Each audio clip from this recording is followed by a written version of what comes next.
Assalamualaikum warahmatullahi wabarakatuh. Halo semuanya. Perkenalkan, nama saya Miranda Cahya Kusuma dari Universitas Muhammadiyah Bandung, Prodi Komunikasi dan Penyiaran Islam dari kelas KPI 1B.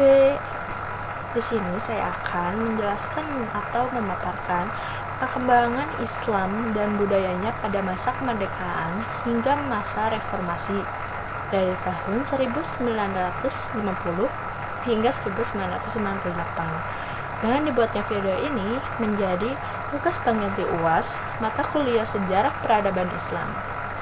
Selamat menyaksikan. Oke, di sini kita akan menjelaskan pendahuluannya terlebih dahulu, yaitu setelah Indonesia merdeka pada tahun 1945, perkembangan Islam dan budayanya mengalami berbagai dinamika yang dipengaruhi oleh kondisi politik, sosial, dan ekonomi. Periode 1950 hingga 1998 mencakup berbagai fase penting, termasuk era demokrasi liberal, Orde Baru, Orde Lama, hingga reformasi. Islam sebagai agama mayoritas yang ada di Indonesia memiliki peran penting dalam membentuk karakter bangsa serta budaya rakyat Indonesia. Selanjutnya, yang pertama, perkembangan Islam pada era demokrasi liberal pada tahun 1950 hingga 1959. Pada demokrasi liberal di Indonesia ditandai dengan kemunculan berbagai gerakan persatuan Islam. Gerakan-gerakan ini memiliki tujuan yang beragam, mulai dari menegakkan syariat Islam, mewujudkan negara Islam, hingga memperjuangkan otonomi daerah bagi umat Islam. Salah satu gerakan dalam Islam terbesar pada masa itu adalah Partai Masyumi. Masyumi menjadi wadah bagi berbagai organisasi Islam, termasuk Nahdlatul Ulama atau yang biasa kita sebut NU dan Muhammadiyah. Masyumi ini aktif dalam perpolitikan nasional dan memperjuangkan penerapan syariat Islam dalam konstitusi. Di luar Masyumi, terdapat pula gerakan-gerakan Islam lainnya seperti Gerakan Darul Islam atau Tentara Islam Indonesia (DI atau TII) dan Persatuan Rakyat Seluruh Indonesia atau PRRI. Gerakan-gerakan persatuan Islam pada masa demokrasi liberal ini memiliki dampak yang signifikan terhadap perkembangan politik dan sosial di Indonesia. Gerakan-gerakan ini juga menunjukkan dinamika umat Islam dalam memperjuangkan aspirasinya dan turut membentuk wacana tentang peran Islami dalam negara Indonesia. Persatuan Islam adalah sebuah organisasi Islam di Indonesia. Persis didirikan pada 12 September 1923 di Bandung oleh sekelompok umat Islam yang berminat dalam pendidikan dan aktivitas keagamaan yang dipimpin oleh Haji Zamzam dan Haji Muhammad Yunus. Persis ini didirikan dengan tujuan untuk memberikan pemahaman Islam yang sesuai dengan aslinya, yang dibawa oleh Rasulullah SAW yang berasal dari Al-Quran dan Hadis. Di tengah huru-hara politik Indonesia ini, terutama pada masa demokrasi liberal, pers memiliki perjuangan untuk tetap memelihara keutuhan ajaran Islam.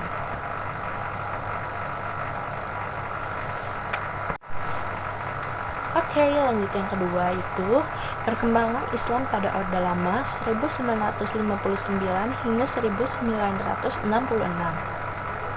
Pada masa Orde Lama ini, dengan berakhirnya era demokrasi liberal sejak keluarnya Dekret Presiden 1959, menandai bermulainya era baru politik di Indonesia yang disebut dengan era demokrasi terpimpin. Era ini juga dapat dianggap sebagai masa-masa sulit bagi partai Islam.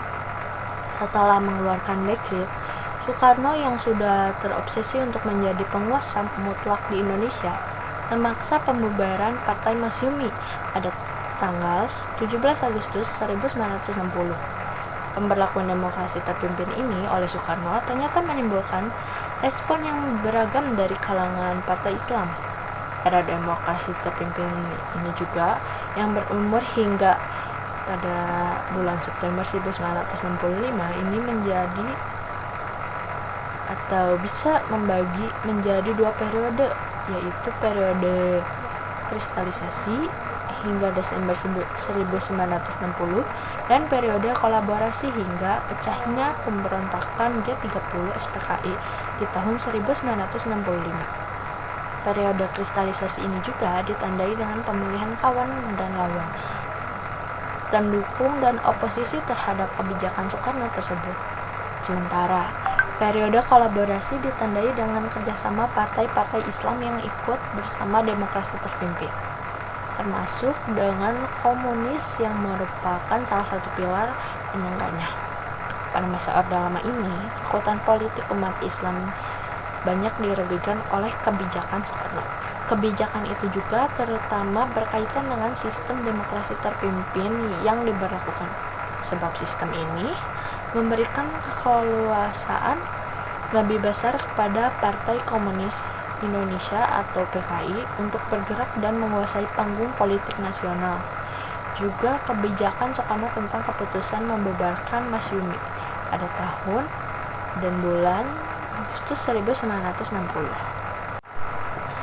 Oke, masih di pembahasan perkembangan Islam di masa Orde Lama, yaitu ada reaksi umat Islam terhadap pemerintahan Orde Lama. Bentuk demokrasi terpimpin yang dipilih oleh Soekarno telah mempersempit dan mempersulit gerak umat Islam. Kekecewaan Soekarno yang hanya sebagai presiden simbol sebagaimana ditentukan oleh Undang-Undang Dasar 1950 yang menjadi dasar konstitusional bagi pelaksanaan demokrasi parlementer di Indonesia. Keinginan Soekarno untuk berkuasa langsung disampaikan pertama kali pada 28 Oktober 1956 pada saat ia mengemukakan konsepsi Bung Karno, yaitu ada move politik yang telah dianggap sebagian orang sebagai penyimpangan dalam Undang-Undang Dasar 1950 pada waktu itu. Di antara reaksi terhadap move politik yang Bung Karno sampaikan oleh Isa Ansyari, anggota DPR, itu dalam pandangan umat Islam sendiri, mereka memiliki pandangan yang berbeda terhadap demokrasi terpimpin, di mana secara garis besar ada dua kelompok partai Islam, yaitu ada yang kontra dan ada yang bergabung dengan demokrasi terpimpin. Kelompok pertama yaitu Masyumi yang memandang bahwa demokrasi terpimpin merupakan sistem demokrasi yang otoriter yang dianggap menyimpang dari ajaran Islam. Kemudian kelompok kedua yaitu kelompok Liga Muslim, yaitu ada NU, PSII dan PRT yang berpandangan bahwa dengan turut serta dalam sistem demokrasi terpimpin merupakan sikap realistis dan pragmatis. Kehadiran demokrasi terpimpin ini juga bukan hanya dilawan oleh Masyumi dan PSI. Selain mereka, terdapat juga beberapa tokoh politik yang menentangnya, termasuk KH, Muhammad Dahlan, dan Imran. Mereka bergabung dengan Liga Demokrasi, suatu badan perlawanan terhadap demokrasi terpimpin. Selain mereka juga, Liga ini ditokohi oleh figur-figur Masyumi, PSI, Partai Katolik, Parkindo, nama panjangnya yaitu Partai Kristen Indonesia, dan IPKI, yaitu Ikatan Pendukung Kemerdekaan Indonesia.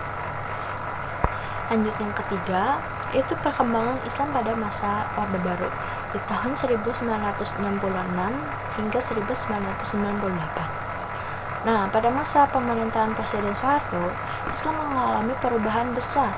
Yang awalnya Orde Baru menerapkan kebijakan yang membatasi peran politik Islam dengan membubarkan partai-partai Islam dan menggiring semua organisasi ke dalam Partai Persatuan Pembangunan atau PPP.